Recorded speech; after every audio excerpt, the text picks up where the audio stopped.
Excella Education Study in USA assured scholarship. Contact 9881 నమస్తే sir. Sir నమస్తే ma'am. సిద్ధం సభ నిన్న చూస్తుంటారు కదా సార్. సార్ అది లాస్ట్ సభ, సిద్ధం సభకు సంబంధించి లాస్ట్ సభ. ఎట్లా అనిపించింది సార్? అన్ని వాళ్ళు చెప్తున్నారు లాస్ట్ సభ అని. అది లాస్ట్ సభ కాదట. నాకు తెలిసిన ఇన్ఫర్మేషన్ ప్రకారం సార్ మోస్ట్ ప్రాబబ్లీ పల్నాడు ఏరియాలో మాచర్లలోను గురజాల్లోనూ లాస్ట్ సభ పెడతారట. ఎప్పటికప్పుడే లాస్ట్ సభ అంటూ ఉంటారు. ఇది లాస్ట్ సభ ఏం కాదు. అయితే ఏంటంటే అంతమంది జనాల్ని సమీకరించడం అంటే చాలా ఖర్చుతో కూడినటువంటి పని. ఆ ఖర్చుకు సంబంధించిందే కదా ఎలక్ట్రల్ బాండ్స్ సంగతి సమాచారం అనేది. అది ఇంతకుముందు ఒక వీడియోలో చెప్పుకున్నాం మనం. ఓకే, సో నాకు తెలిసినంతవరకు సభ బాగానే జరిగింది. నిన్న నేను కూడాను A to Z అంతా కూడా విన్నాను. కొంచెం లైన్ కూడా చేంజ్ చేశాడు జగన్మోహన్ రెడ్డి. సిద్ధం సిద్ధం, మీరు సిద్ధమేనా, మీరు సిద్ధమేనా అని చెప్పి నిన్న మొన్నటి దాకా అడిగాడు ఆయన. ఇప్పుడు దానికి కొంచెం హ్యాష్ ట్యాగ్ అనేటువంటిది కొంచెము చేంజ్ చేశాడనమాట. అది ఓకే. నేను కొత్త రకమైనటువంటి ఫ్లెక్సీలు అవి కూడా డిజైన్ చేశారు, రాష్ట్ర వ్యాప్తంగా పెట్టారు, బాగానే ఉంది. సరే, వేరే టీవీ ఛానల్స్లో వాళ్ళు ఏదో చెప్తూ ఉంటారు, కుర్చీలు ఖాళీగా ఉన్నాయి, అది ఇది మంచినీళ్ళు దొరకలేదంట, ట్రాఫిక్ జాములు అయిపోయినాయంట. అమ్మో అయ్యి అసలు మా పీక నొక్కేశారు, అది ఇది అనేసి అనుకుంటారు. All damn dirty bloody idiotic stuff తీసాయి. దేశంలో ఏ పొలిటికల్ పార్టీ అయినా పెట్టుకోవచ్చు, పాదయాత్రలు చేయవచ్చు, మీటింగులు పెట్టుకోవచ్చు. కానీ ఇలాంటి మీటింగ్స్ ఇవి పెట్టుకున్నప్పుడు ఏంటంటే ముందే అన్ని రకాలైనటువంటి జాగ్రత్తలు తీసుకోవాలి. ఆ జిల్లాలో ఉండేటువంటి ఎస్పీ దగ్గర పర్మిషను తీసుకోవాలి.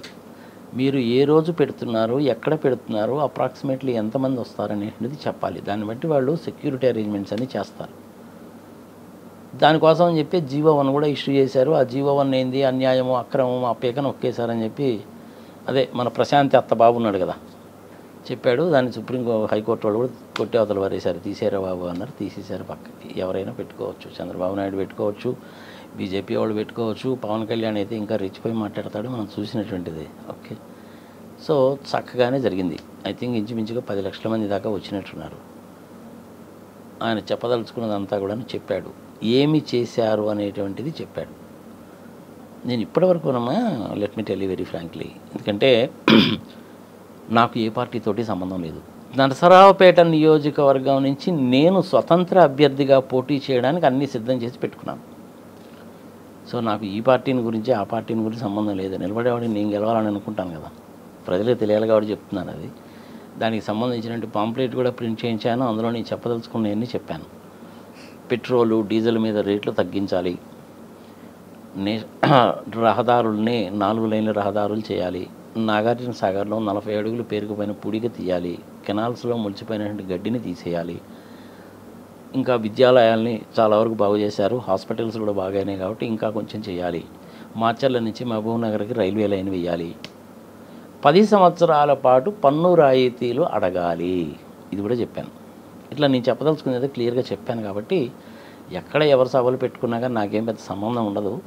But to be on the safe side నిష్పక్షపాతంగా కనుక చెప్పాలి అంటే నిన్న జగన్మోహన్ రెడ్డి గారు పెట్టిన సభ మటుకు it's grand success, no doubt about that.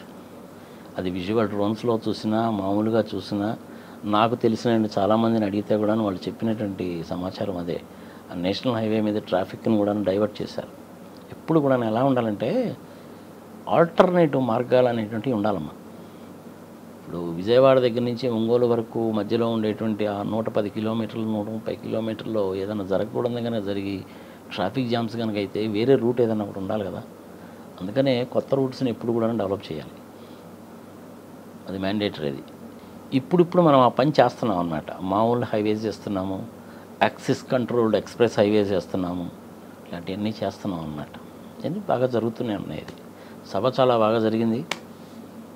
చేసిన కార్యక్రమాలు ఏంటో చెప్పాడు, పరిశ్రమలు ఏమొచ్చాయి, ఎడ్యుకేషన్ ఎలా చేశారు, ఆరోగ్య సంగతి ఎలా ఉంది, గిట్టుబాటు ధరకు సంబంధించిన వ్యవహారం చెప్పాడు, ఇచ్చినటువంటి పథకాల గురించి చెప్పాడు. ఈ పథకాలు ఎవరు అధికారంలోకి వచ్చినా తీసివేసేటువంటి క్వశ్చనే లేదని చెప్పాడు. అపోజిషన్ పార్టీస్ మీద ఏదో 1-2 మాటలు మాట్లాడాలి కాబట్టి మాట్లాడారు. పెద్ద సీరియస్గా పట్టించుకోవాల్సినటువంటి పని లేదు. ఈ పథకాలకే ఇంచుమించుగా 54,000 కోట్ల రూపాయలు ఖర్చు అవుతుంది. మాకు చంద్రబాబు నాయుడు గారు చెప్పిన పథకాలు కనుక ఇంప్లిమెంట్ చేయాలంటే ఇంకొక 80,000 కోట్ల రూపాయలు ఖర్చు అవుతుంది. ఈ 54 ఆ 80 కనుక కలిపితే 1,40,000 కోట్ల రూపాయలు అనేటువంటిది ఖర్చు అవుతుంది. ఇది ఎలా కుదురుతుంది అన్న సంగతి విఘ్నత మీకే వదిలేస్తున్నానని చెప్పాడు ఆయన. నిజంగా that is not possible. Okay. ఒక పక్క 54,000 రూపాయలమైన పథకాలు ఇస్తేనే వామ్మో వాయ్యో అసలు అంతా రాష్ట్రం అంతా అప్పుల పాలైపోయింది, శ్రీలంకలో అయిపోయింది, పాకిస్తాన్లో అయిపోయింది, 10 లక్షల కోట్లు అప్పు అయిపోయింది అని చెప్పి దిక్కుమాలిన ప్రచారాలు చేశారు, పచ్చి అబద్ధాలు చెప్పారు. నిర్మలా సీతారామన్ ఫైనాన్స్ మినిస్టర్గా ఉన్నటువంటి ఆమె 4,42,444 కోట్లు ఆంధ్రప్రదేశ్ అప్పు అని చెప్పిన తర్వాత కూడా పురంధరేశ్వరి 10 లక్షల కోట్లు అంటదే. సరే, ఇట్లాంటి అబద్ధాలని చాలా చెప్పారు, ప్రజలు నమ్మడం అనేది మానేశారు. 1,00,000 కోట్లు 1,00,000 కోట్లు 1,00,000 కోట్లు అని చెప్పి అదే పనిగా జగన్మోహన్ రెడ్డిని అమ్మనాబూతులు తిట్టారు. కాదు 1,500 కోట్లు అని జేడీ లక్ష్మీనారాయణ గారు చెప్పిన తర్వాత మానేశారు. పరిశ్రమలు రాలేదు, కియా కియా కియా కియా అని కాకి గోల చేశారు. అది కూడా తప్పేనటువంటి సంగతి తర్వాత పెద్ద లిస్టే పబ్లిష్ చేశారు. ఇంతకాలం వైఎస్ఆర్సీపీ వాళ్ళు చేసినటువంటి బిగ్గెస్ట్ బ్లండర్ ఏందయ్యా అంటే చేసినటువంటి పనులు చెప్పుకోలేదు, చెప్పుకోవడం అనేది వాళ్ళకి చేత కాలేదు. మాలాంటి వాళ్ళని టీవీలోకి వచ్చి చెప్తానే ఉంటాం. జపాన్ నుంచి ఎకోమా అనేటువంటి కంపెనీ వాళ్ళు టైర్ల కంపెనీ పెట్టారా బాబు, 1,600 కోట్ల ఇన్వెస్ట్మెంటు, 2,500 మందికి ఉద్యోగాలు వస్తాయి. శ్రీ సిమెంట్ వాళ్ళు cash rich company, debt free company, beautiful company, ఇది చాలా చక్కటి కంపెనీ, 2,500 కోట్ల రూపాయలతోటి సిమెంట్ ప్లాంట్ పెడుతున్నారా బాబు అని చెప్పాం. ఇట్లా మేము చెప్తున్నాం. 700 కోట్ల రూపాయల ఉద్దానం సంగతి చూడండి అని చెప్తున్నాం. 25,000 కోట్ల రూపాయలతోటి కడపలో వచ్చే స్టీల్ ఫ్యాక్టరీ చూడండి, దాని చుట్టుపక్కల ఇంకొక 400-500 ఇండస్ట్రీస్ వస్తాయి, కనీసం 1,00,000 మందికి ఉద్యోగాలు వస్తాయని చెప్తున్నాం. 5,000 ఇచ్చారా 6,000 ఇచ్చారా అన్న సంగతి దేవుడెరుక కాక తర్వాత సంగతి. వాలంటరీ వ్యవస్థ బ్రహ్మాండంగా పనిచేస్తుందని చెప్పి యునైటెడ్ నేషన్స్ ఆర్గనైజేషన్ వాళ్ళే మెచ్చుకున్నారు దాన్ని. వేరే రాష్ట్రాల వాళ్ళు ఇంప్లిమెంట్ చేయడానికి సిద్ధపడ్డారు. మోడీ గారు కంగ్రాచులేట్ చేశాడు. కానీ ఈ తెలుగుదేశం పార్టీ వాళ్ళు ఏమంటారంటే 5,000 రూపాయలు ఏందయ్యా అడుక్కు తినేవాడికి ఇచ్చినట్టు, బ్యాగులు మోయడానిక, పొద్దున్నేళ్ళు తలుపులు కొడతారా, ఇళ్లలో ఆడవాళ్ళు ఒక్కళ్ళే ఉంటే మీరు వెళ్ళి తలుపులు కొడతారా ఏందని ఎటకారంగా మాట్లాడారు. కానీ ఇప్పుడు అదే చంద్రబాబు నాయుడు వాళ్ళకంటే నేను ఎక్కువ ఇస్తానంటాడు. ఇచ్చిన దానికేమో అప్పులు పాలైపోయారో నువ్వే తిట్టావు, వాళ్ళకంటే ఎక్కువ నువ్వు ఎట్టిస్తావు? నువ్వు చెప్పేది నమ్మొచ్చా నమ్మకూడదా? ప్రజల విజ్ఞతకు వదిలేద్దాం మనం. వైఎస్ఆర్సీపీ వాళ్ళు మళ్ళీ ఇంకొకసారి గెలవడం గ్యారంటీ, 120 సీట్లకు తగ్గకుండా వస్తాయి. బీజేపీ వాళ్ళు కూడా సెంట్రల్ గవర్నమెంట్లో వస్తారు. మోడీ గారు 3వ సారి ప్రధాన స్వీకారం చేస్తారు. వీలైతే నేను కూడా ఈసారి ఆయన ప్రమాణ స్వీకారం చేసేటప్పుడు అటెండ్ అవుతాను, చూదురు కానీ. Yes sir. ఇప్పుడు పర్టికులర్గా ఆయన మాట్లాడింది ఏంటంటే సార్, పేదవాడి భవిష్యత్తు మార్చడం కోసమే మీ బిడ్డ ఇంకోసారి అధికారంలోకి రావాలని కోరుతున్నారు, పదవి పైన వ్యామోహం కాదు అన్నటువంటి మాట చాలా స్పష్టంగా చెప్పారు సార్. దీన్ని కోట్ చేస్తూ అంటే ఇది పర్టికులర్గా ఎందుకని చెప్పాడు అనుకోవచ్చు సార్? క్యాజువల్గా చెప్పాడు, సీరియస్గానే చెప్పుండొచ్చు, క్యాజువల్గానే చెప్పుండొచ్చు. ఇంతకుముందు కూడా చెప్పాడు కదా ఆయన, నేను చేసేటువంటి పథకాల మూలకంగా మీకు లాభము జరిగింది అనుకుంటేనే నాకు ఓటు వేయండి అన్నాడు. దాన్నే ఇంకొంచెం మార్చి చెప్పాడు ఇప్పుడు, అంతే, అంతకంటే ఏం లేదు. ఒకసారి రాజశేఖర రెడ్డి గారు ముఖ్యమంత్రిగా ఉన్నప్పుడు ఢిల్లీలో మీటింగ్ పెట్టారు. ఆ మీటింగ్లో ఐ థింక్ ఢిల్లీలో మన తెలుగు వాళ్ళది చాలా పెద్ద అసోసియేషన్ ఉందమ్మా. ఇంచుమించు 12 లక్షల మంది ఉంటారు మన తెలుగు వాళ్ళు ఢిల్లీలో. ఎక్కడ ఆర్కేపురము, హాస్కాస్ అలాంటి ఏరియాస్లో తెలుగు వాళ్ళు ఎక్కువ ఉంటారు. 12 లక్షల మందికి పైగా ఉన్నారు, పెద్ద అసోసియేషన్ అది. ఒకసారి మీటింగ్ పెట్టారు రాజశేఖర రెడ్డి గారు ముఖ్యమంత్రిగా ఉన్నప్పుడు. నేను పెట్టినటువంటి ఈ పథకాల మూలకంగా, వీటి మూలకంగా మీ కుటుంబంలో ఎవరికైనా సరే, ఒక్కళ్ళైనా సరే ఈ మీటింగ్కి వచ్చినటువంటి వాళ్ళు నాకు ఎటువంటి బెనిఫిట్ కలగలేదని చెప్పి చెప్పగలరా అని అడిగాడు ఆయన. ఒక ఆయన లేచి నాకేం బెనిఫిట్ వచ్చిందండి, నేను ఇంచుమించుగా 20 ఏళ్ళ నుంచి ఢిల్లీలో ఉంటున్నానండి అన్నాడంట. మీ నాన్నగారు వాళ్ళు ఎక్కడ ఉంటారన్నా? పలానా ఊళ్ళో ఉంటారండి అన్నాను. చెయ్యి, మీ నాన్నగారు వాళ్ళకి ఫోన్ చేయి, బెనిఫిట్ వచ్చిందా లేదా అంటే. మా నాన్నగారు వాళ్ళకి ఏం బెనిఫిట్ వస్తుందండి? సిలిండర్కి 50 రూపాయలు సబ్సిడీ ఇచ్చాను, బెనిఫిటా కాదా అయింది? అవునండి, కరెక్టేనండి. ప్రాక్టికల్గా చేసి చూపించాడుగా. పెట్రోల్ మీద, డీజిల్ మీద రేటు తగ్గిస్తాను నేను అని జగన్మోహన్ రెడ్డి గారు ఏమైనా అనౌన్స్ చేస్తాడేమో చూశాను, చేయలేదు. పెట్రోల్ మీద, డీజిల్ మీద హెవీగా ట్యాక్సులు పడుతున్నాయమ్మా.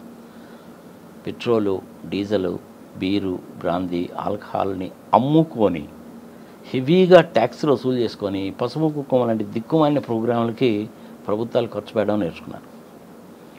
ఇది తప్ప ఒప్ప అనేటువంటి ప్రజల విజ్ఞతకు వదిలేద్దాం. ఇప్పుడు తల్లిదండ్రులు ఇద్దరు పొలాల్లో మిరపకాయలు ఏరుకోవడానికో పత్తి కోయడానికో వెళ్తారమ్మా. తల్లితో పాటు పిల్లోడు కూడా వెళ్తాడు. వాళ్ళని స్కూలు చదువుకి దూరం చేయడం అవుతుందిగా.